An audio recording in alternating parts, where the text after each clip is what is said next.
Hello friends, welcome to GK reference. তো বন্ধুরা, আজকে আমরা ডাব্লিউবিপিএসসির মিসলেনিয়াস পরীক্ষার জন্য একটি মোস্ট ইম্পর্টেন্ট টপিক, যা তোমাদের এখান থেকে কোশ্চেন আসে, তো এই ধরনের একটি টপিক আলোচনা করব।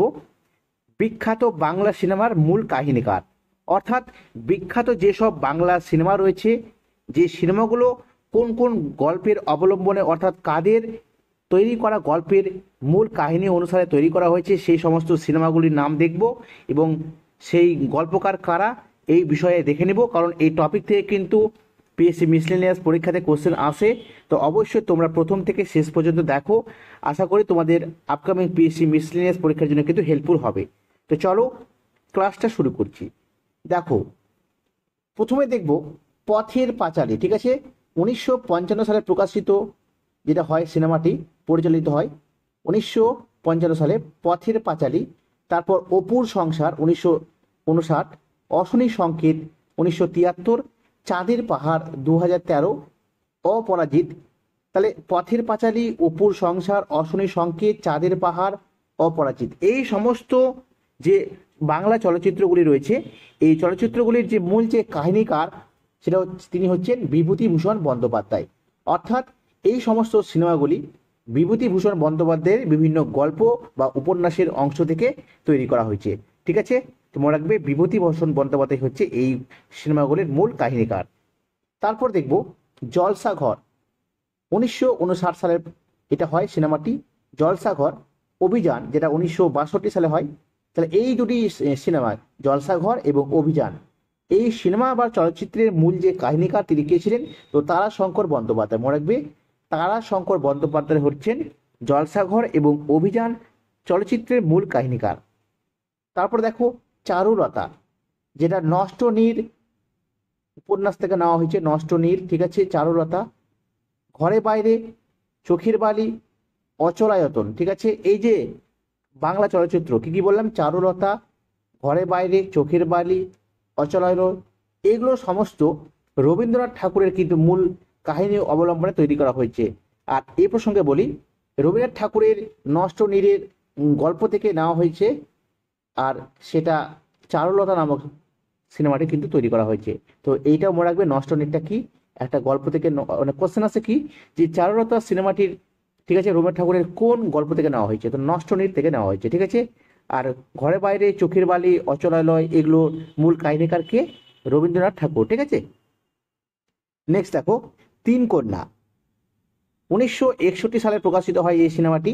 তো তিন কন্যা, এটা রবীন্দ্রনাথ ঠাকুরের পোস্টমাস্টার, মণিহারা এবং সমাপ্তি। ঠিক আছে, মনে রাখবে পোস্টমাস্টার, মণিহারা এবং সমাপ্তি, এই তিনটি ছোট গল্পের তিনটি যে মহিলা চরিত্র, তাদেরকে নিয়ে এই সিনেমাটি তৈরি করা হয়েছে। ঠিক আছে, তো মূল কাহিনীকার কে? তিন কন্যা সিনেমার রবীন্দ্রনাথ ঠাকুর। ঠিক আছে, মনে রাখবে। অযান্ত্রিক, 1958 সালে প্রকাশিত হয় অযান্ত্রিক সিনেমাটি। তো অযান্ত্রিক এই সিনেমাটির বা চলচ্চিত্রটির মূল কাহিনীকার কে? সুবোধ ঘোষ। ঠিক আছে, মনে রাখবে সুবোধ ঘোষ। নেক্সট দেখো গুপি গাইন বাঘা বাইন, তোমরা সকলে দেখেছো সিনেমাটি। গুপি গাইন বাঘা বাইন, এই চলচ্চিত্রের মূল কাহিনীকার কে? উপেন্দ্র কিশোর রায় চৌধুরী। ঠিক আছে, উপেন্দ্র কিশোর রায় চৌধুরী। নেক্সট দেখো সোনার কেল্লা, 1974 সালে প্রকাশিত হয়। জয় বাবা ফেলুনাথ, 1979 সালে। হীরক রাজার দেশে, 1980। শাখা প্রশাখা, এই যে গুরুত্বপূর্ণ সিনেমা। ঠিক আছে, সোনার কেল্লা, জয় বাবা ফেলুনাথ, হীরক রাজার দেশে, শাখা প্রশাখা, এই সমস্ত চলচ্চিত্রগুলির মূল কাহিনীকার কে ছিলেন? তো সত্যজিৎ রায়। ঠিক আছে, মনে রাখবো সত্যজিৎ রায়। তারপর দেখো শতরঞ্জ কি খিলাড়ি, অত্যন্ত গুরুত্বপূর্ণ একটা সিনেমা। ঠিক আছে, শতরঞ্জ কি খিলাড়ি, তো এই চলচ্চিত্রের মূল কাহিনীকার কে? মুন্সি প্রেমচাঁদ। ঠিক আছে, মুন্সি প্রেমচাঁদের একটি গল্প থেকে নেওয়া হয়েছে এটা। তো শতরঞ্জ কি খিলাড়ির মূল চলচ্চিত্র কাহিনীকার কে? মুন্সি প্রেমচাঁদ, মনে রাখবে। ঠিক আছে, নেক্সট আমরা দেখব মেঘে ঢাকা তারা। ঠিক আছে, মেঘে ঢাকা তারা 1960 সালে প্রকাশিত হয়। তো এই চলচ্চিত্রের মূল কাহিনীকার কে ছিলেন? শক্তিপদ রাজগুরু। শক্তিপদ রাজগুরুর মূল কাহিনীকার এটা হচ্ছেন কার? তো মেঘে ঢাকা তারা, যেটা 1960 সালে প্রকাশিত হয়। নেক্সট দেখো তিতাস একটি নদীর নাম, অত্যন্ত গুরুত্বপূর্ণ একটা সিনেমা। তিতাস একটি নদীর নাম, তো এই চলচ্চিত্রের মূল কাহিনীকার কে?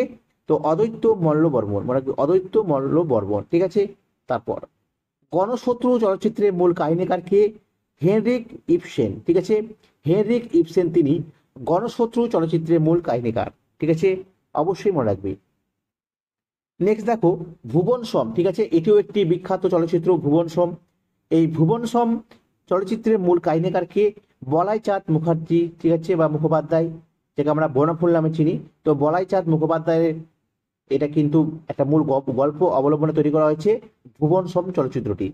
আর এই সিনেমায় প্রধান ভূমিকায় অর্থাৎ ভুবন সোমের চরিত্রে অভিনয় করেছেন স্বয়ং উৎপল দত্ত। ঠিক আছে, এটাও মনে রাখবে। নেক্সট দেখো অজয় কর পরিচালিত একটি বিখ্যাত সিনেমা রয়েছে সপ্তপদী। ঠিক আছে, অজয় কর পরিচালিত বিখ্যাত সিনেমা সপ্তপদী, যেটা 1961 সালে পরিচালিত হয়।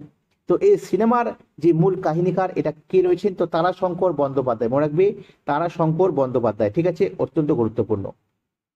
তারপর নেক্সট দেখো মিশর রহস্য 2013 সালে প্রকাশিত হয় এই সিনেমাটি। তো 2013 সালে প্রকাশিত এই মিশর রহস্যের যে মূল কাহিনীকার তিনি হচ্ছেন সুনীল গঙ্গোপাধ্যায়। কারণ সন্তু ও কাকাবাবু এই চরিত্রের বা এই সিরিজের একটি বিখ্যাত গল্প হচ্ছে মিশর রহস্য। তো অবশ্যই এর কাহিনীকার হচ্ছে সুনীল গঙ্গোপাধ্যায়। ঠিক আছে, মনে রাখবে। তারপর দেখো কালপুরুষ। এই কালপুরুষ চলচ্চিত্রের মূল কাহিনীকার হচ্ছে প্রেমেন্দ্র মিত্র। তারপর মনে রাখবে মহাপুরুষ চলচ্চিত্রের মূল কাহিনীকার হচ্ছে রাজশেখর বসু। ঠিক আছে, দেবদাস। দেবদাস চলচ্চিত্রের মূল কাহিনীকারকে শরৎচন্দ্র চট্টোপাধ্যায়। ঠিক আছে, শরৎচন্দ্র চট্টোপাধ্যায়ের গল্প অবলম্বনে তৈরি করা হচ্ছে দেবদাস চলচ্চিত্রটি। আর এই প্রসঙ্গে একটা কথা বলি যে এই দেবদাস চলচ্চিত্রে দেবদাসের যে ভূমিকা পালন করেছেন তিনি হচ্ছেন সৌমিত্র চট্টোপাধ্যায়। ঠিক আছে, সৌমিত্র চট্টোপাধ্যায় মনে রাখবে। এবার দেখো সাহেব বিবি গোলাম। ঠিক আছে, কোন কাহিনীকারের গল্প অবলম্বনে তৈরি করা হয়েছে? সাহেব বিবি গোলাম একটি বিখ্যাত বাংলা সিনেমা। তো এটা কোন গল্পকারের কাহিনী অবলম্বনে তৈরি করা হয়েছে? তো বিমল মিত্র। বিমল মিত্রের গল্প অবলম্বনে তৈরি করা হয়েছে সাহেব বিবি গোলাম। ঠিক আছে, এবার কিছু ইম্পর্টেন্ট নোট আমরা দেখে নেব। যেমন সত্যজিৎ রায় পরিচালিত প্রথম বাংলা ছবির নাম হচ্ছে পথের পাঁচালী। আর সর্বশেষ ছবির নাম হচ্ছে আগন্তুক। ঠিক আছে, পরীক্ষার জন্য ইম্পর্টেন্ট, মনে রাখবে। মৃণাল সেন পরিচালিত প্রথম বাংলা ছবির নাম হচ্ছে রাজভোর। ঠিক আছে, মৃণাল সেন পরিচালিত বাংলা ছবি প্রথম রাজভোর। ঋত্বিক ঘটক পরিচালিত প্রথম বাংলা ছবির নাম হচ্ছে নাগরিক। উত্তম কুমার অভিনীত প্রথম বাংলা ছবির নাম হচ্ছে দৃষ্টিদান। এবং সর্বশেষ ছবি উত্তম কুমার যেটি অভিনয় করেছিলেন ওগবধূ সুন্দরী। ঠিক আছে, ওগবধূ সুন্দরী, মনে রাখবে। তারপর দেখো সুচিত্রা সেন অভিনীত প্রথম বাংলা ছবির নাম কি? 74, যেটাতে সুচিত্রা সেন প্রথম অভিনয় করেছিলেন।